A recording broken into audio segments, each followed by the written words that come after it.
Welcome to Chapter 7, Part 2. So this is an example of a hierarchy network model that I'm going to show you here. Look at all the words on the page, and who does that remind you of?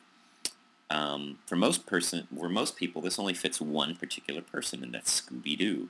Scooby-Doo is a cartoon character, a brown dog that talks, and he also has a blue collar. And there are very few people that fit this description. What's interesting is how few nodes or how few bits of information it takes to trigger this memory.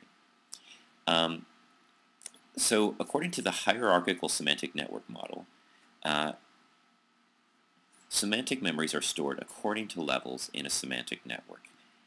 So it would be hierarchical, meaning that Scooby-Doo would be classified under the category dog, and dog would be under the category animal. There are three different categories: the superordinate, the basic, and the subordinate.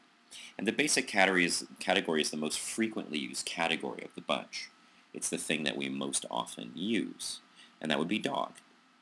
And then dog belongs to the superordinate class of animal, and the subordinate class means the more specific reference to Scooby-Doo.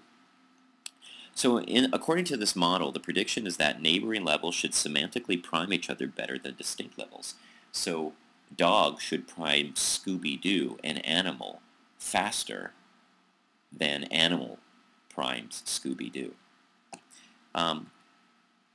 But however, the data for this wasn't exactly, doesn't exactly bear this out.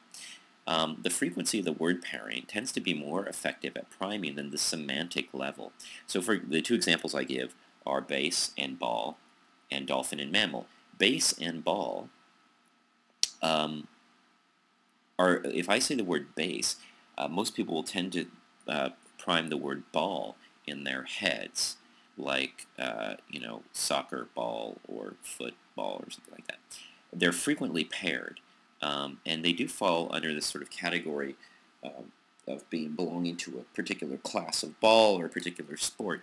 But it just so happens like peanut butter is frequently paired with jelly. It's not really related to jelly semantically. Peanut butter is more related to peanuts. But the frequency of that pairing is really, really important. So, for example, dolphins, when I say dolphin, most people say fish, but a dolphin isn't a fish, it's a mammal. And dolphin doesn't actually particularly prime mammal all that well either, because they're not frequently used in the same sentence. So it's not the hierarchy that matters, it is the frequency of pairing of words that matters. So this network model doesn't particularly capture how our memory works. Another idea is the feature comparison model, where you have semantic memories that are stored according to the features that they have in hierarchy.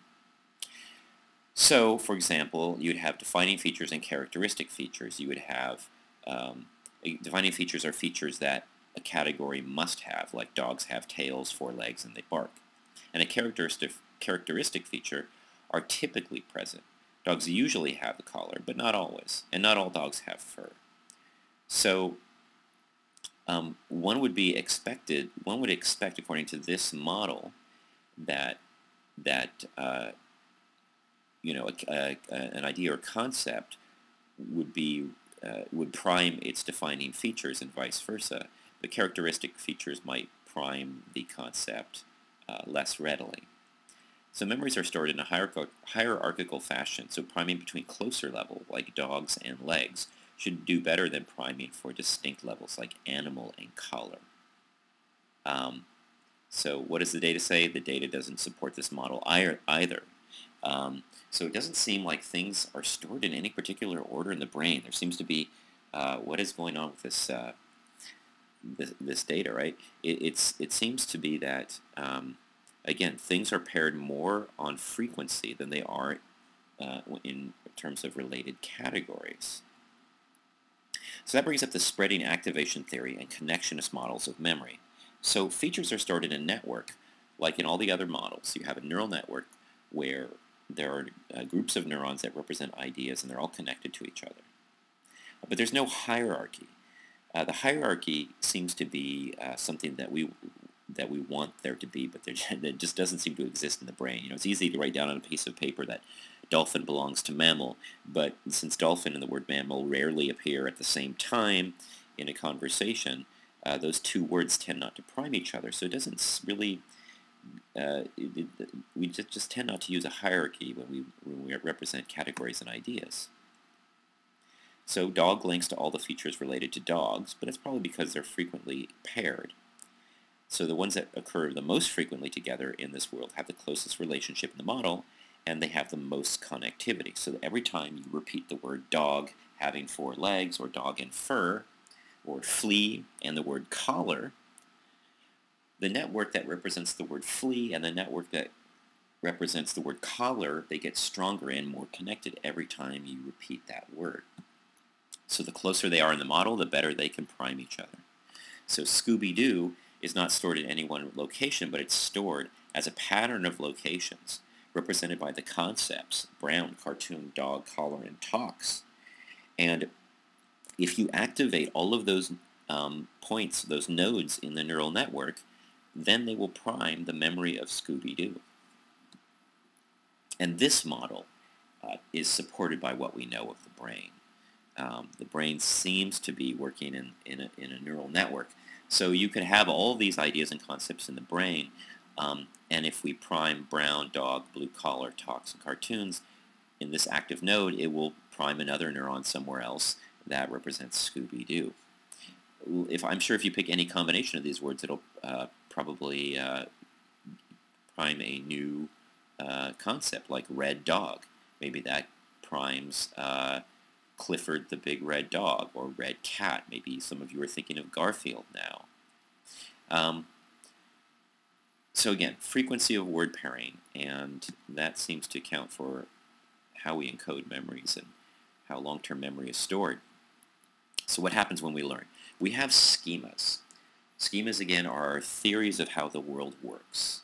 But like all theories, they can be updated. And so let's say you're a 4-year-old kid and you learn the idea that birds can fly. Birds fly, things that fly are birds. Okay? Makes sense to a 4-year-old, right? But at some point, you run into a bird that doesn't fly. So we can think of our schemas as being represented in a connectionist network, with bird and flying being represented closely to each other. But then when you're exposed to new information, like penguins, we have to update that schema. So now we have to say, well, not all birds fly, there are penguins. So birds might all have wings, but not all birds can fly. And certain connections in that neural network are going to change. The ones related to birds flying is going to be slightly weakened now that you've met the penguin, but maybe the idea of birds having wings would be stronger. So what happens when we remember things? As we saw in the previous chapter, the more cues you have at your disposal, the better your memory retrieval. So you can think of these cues as nodes in the network. If we activate all the relevant cues for Scooby-Doo, it becomes really, really easy. It's a snap to recognize that concept Scooby-Doo. Remember how few words I use to prime that very obscure cartoon character that you probably haven't thought about in a couple of years. So lots of cues stimulate more nodes in the network, and the memory is more likely to be retrieved.